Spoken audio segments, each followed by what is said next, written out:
to like shed a few pounds in the long run. Yeah. The only way to make it work is every time you take a bite of a donut, you think about how many steps you have to walk to work that bite off, right? Yeah. And turn it into effort. But yeah, and this idea of the what the hell effect, right, is basically a lot of times when we're doing something like dieting, we draw a line in the sand and we say, you know what, I'm just not going to eat any sweets at all, and it becomes what's called a protected value.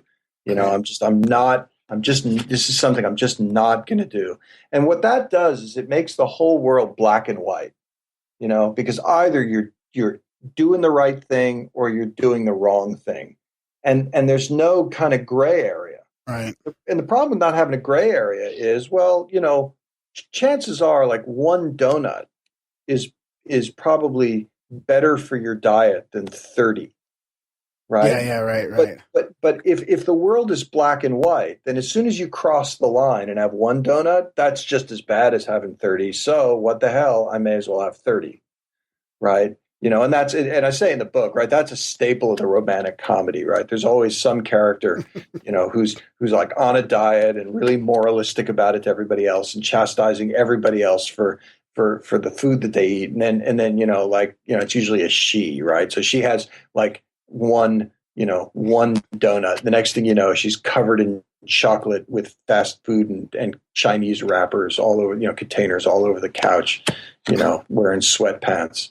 That's like the classic version of it. But I think we've all experienced that. And I think the antidote to that is in part to realize the world isn't black and white and that, it's you're not going to be perfect all the time, but crossing the line and doing the wrong thing doesn't mean that you should just give up altogether. Yeah, it's more like a wave.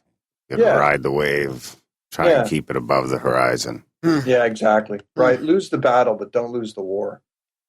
Yeah, I go back and forth with eating less meat myself too, and that's another thing. I kind of thought, well, I heard somebody talking about being like a weekend vegetarian or something, where they instead of eating meat like 7 days a week, at least they cut it back to like 2 days a week or on the weekends only or something like that. At least. Yeah. What's wrong with eating meat? Oh well, some people don't like it. I don't really want to eat meat. I got to figure out a way to do that. I got too many habits to break. It's just brutal. Well, pick one at a time. Yeah. Don't drive yourself. That's important. Quit everything at once, Graham. You just shrivel up into a little ball. That's what you say in your book, actually, right? Is focus on one. Yeah. It takes a lot of effort to change behavior, and if you try and change too much stuff at once, you just fail at all of it. And then you start to believe that you just can't do it. Right. Like you're just the kind of person who just can't change behavior. Just switch to better meat. Putting more effort in to get your meat from someplace that does it properly. Yeah, no, that's a good point. Yeah. So I did want to ask you too about the negative and positive thinking aspect of it, because it does remind me. It almost makes me think, well, all these people that have been talking about the law of attraction and all this, and it's kind of more of I know it's more of like a intangible thing, and it's kind of been hijacked by the new age community or whatever you want to call it. But it does sound like you're almost talking about the science behind that, right? Is thinking in a positive way instead, and focusing on your goals and using your go system instead of your stop system is almost like another way to explain it. Yeah, although the interesting thing about this is that you want to think positively in the sense that you want to think about actions that you can perform rather than things you're just trying to stop yourself from doing. But then you actually need to part company with some of the positive people for a bit, because if you look at the law of attraction stuff and The Secret, what they say is you got to believe that good things are going to happen. You got to focus on the good things, and then good things will happen to you. And one of the things that's really important to remember is that you have to plan for all the things that are going to go wrong. Right. So you actually have to think about all of the stuff that's going to get in your way, which is actually, in some ways negative thinking. Right. Yeah. And so what you want to do is get this close to talking yourself out of doing something. But then instead of finding all those reasons why it's not going to work and saying, so I'm not going to do it, take all those things that are going to go wrong and plan for them. so that you're ready for it when things go wrong. And there's a lot of really cool research right now suggesting that the people who focus on what they need to achieve and on the obstacles that are going to get in their way are much more successful than the ones who just think happy thoughts. Oh, really?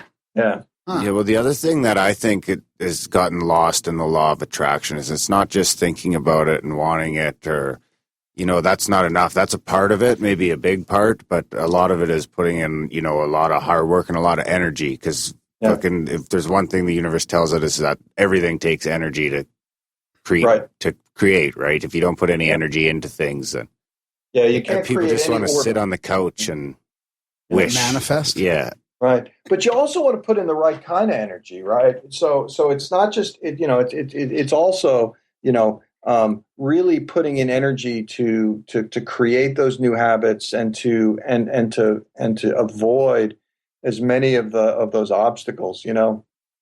But you're absolutely right. I mean, the energy is key. Nothing just comes to you. You even have to buy a lottery ticket in order to win the lottery. Right. I mean, you got to do something.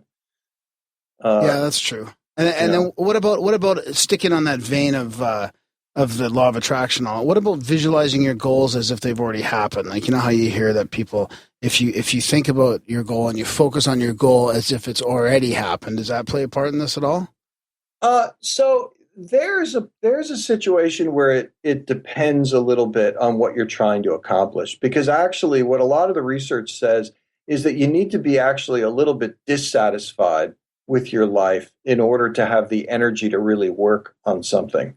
So if you actually get people to think about how much they've accomplished in their life and how great things are, they're actually less motivated to work hard to achieve something than if you make them focus on what they haven't yet accomplished in life and what remains to be done. Listen, there are days where you're just feeling lousy and you need a little positive energy. And on those days, thinking about the things that you're grateful for and the things that you're proud of, that's wonderful, right? I mean, sometimes there are days in life where the trick is just to get through the day. And positive thinking can be really valuable for that. But if you're really trying to motivate yourself to act, you have to make yourself dissatisfied with where you are right now. That's interesting, because that kind of goes against the focus on what you have and all the good things, and more good things will happen. Like that whole way that you manifest, magically manifest. More good things in your life is to focus on the good things. I must admit, right, there is a bit of a tightrope you have to walk, in the sense that you have to believe that you can accomplish something. Right. Yeah. So you have to. I mean, so there are people, right, who are both dissatisfied with where they are in life and hopeless because they feel like they just, no matter what they do, they won't be able to succeed. And that's a good point. And so, I think when you're feeling hopeless like that, it is important to take a step back and recognize the things that you've accomplished in life, to give yourself a little bit of mental energy to get yourself ready to move on to the next thing. But I think for most of us, we've come to terms with the fact that we can achieve things. And at that point, you have to make yourself a little dissatisfied to push yourself to do the next thing. Yeah, that makes sense. Yeah, I like that. So is there anything else from the book that we're kind of glossing over that you want to talk about? Yeah, so one of the things that I find really interesting is, and this is an exercise I just really like, which is, people have asked me, if I've ever, what are some of the ways that my life has been affected by the kind of research that I've read about? Yeah. And one of my favorite studies was done by a guy named Tom Gilovich at Cornell. And he studied regret. Now, if you're a psychologist and you want to study anything, the way you start studying it is by using college sophomores, because they're the fruit flies of psychology research. They're cheap and plentiful on college campuses. And if you ask a bunch of college sophomores what they regret, it's almost universally stupid things they've done, right? Okay. I regret, getting drunk and throwing up all over the place. I regret crashing my dad's car. I regret cheating on an exam. And so they regret the actions they've taken. And what Gilovich did that was really interesting was he said, look, let's see if this changes over the course of the lifespan. So he went to old age homes, found people in their 70s, 80s, and 90s, and asked them what they regret. Uh-oh. And at the end of your life, almost all of your regrets are things you didn't do. Wow. Right? It's I never learned to swing dance. I never asked out that little red-haired girl in high school. I never traveled the world, and it's all of these things where, when you're 19 years old, you think you're going to live forever. So there's time to do everything. And when you're 85, you realize not only aren't you going to live forever, you don't really have the energy to do a lot of the things you never did. And so you missed out on opportunities. And not only that stupid thing you did when you're 19 is one of your cooler stories. Exactly. You got a lot of mileage out of that. Turned out to be one of the best things you ever did. So what this means is that it's really important that, to take advantage of our mental ability to do time travel, which is to say that you can project yourself to the end of your life. You can imagine yourself as an 85-year-old looking back over your life. And then ask yourself, what will I regret not having done? And then go and do it while you still have time and energy to do it.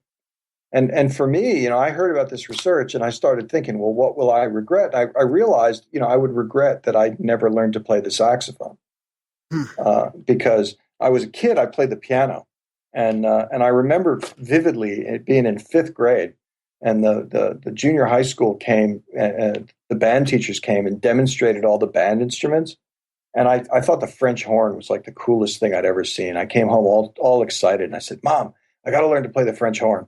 And my mom said, no, you play the piano. We bought a piano. That's what you're going to play. And I realized when I was in my mid-30s that I had never learned to play another instrument like the saxophone, because in fifth grade, I asked my mom if I could play another instrument, and she said no. And I decided, it wasn't her fault anymore. And literally the next week, I went down to a music store in downtown Austin and asked them if they knew of anyone who would teach adults how to play the saxophone. And I bought a sax and found a teacher.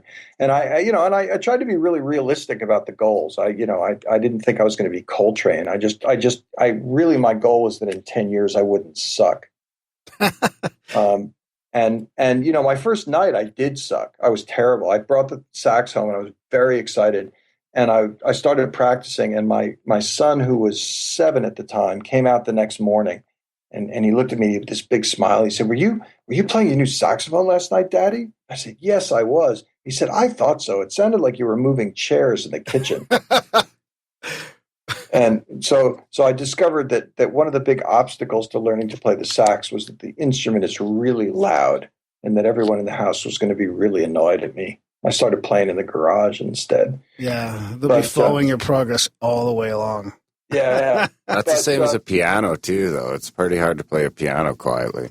Yeah, it's true. It's true. But I've been playing about 13 years now. I'm in a band, so it's all right. It was worth it. Perfect. You should send us a track we'll use it in the outro. Oh yeah. I'll see what I can find. Yeah, that's cool. So with a musical instrument, it was that easy, eh? Just a couple weeks of forcing it, and then the brain just sort of takes over. Because I've got 2 young girls that I've already taken. I've got a piano that they're already sort of starting to take an interest in. I'm just wondering what the age is that they could actually. How old are they? 3 and 16 months. Yeah. Well, at 3, let them mess around with it. Little bit. Not too distant future though. They'll have enough dexterity. 5 years old or so to really play something simple. That's great. I think music is a wonderful thing, but I think that even as an adult, we sort of assume, well, kids can learn to do stuff. And then as adults, we're going to stop learning to do new things. And, it's just, we're going to keep doing what we've done before and then, die, I guess. and one of the reasons I like this technique of looking back to look forward is that it reminds you that, you're not dead yet. So there's time to pick up things that'll be really rewarding. And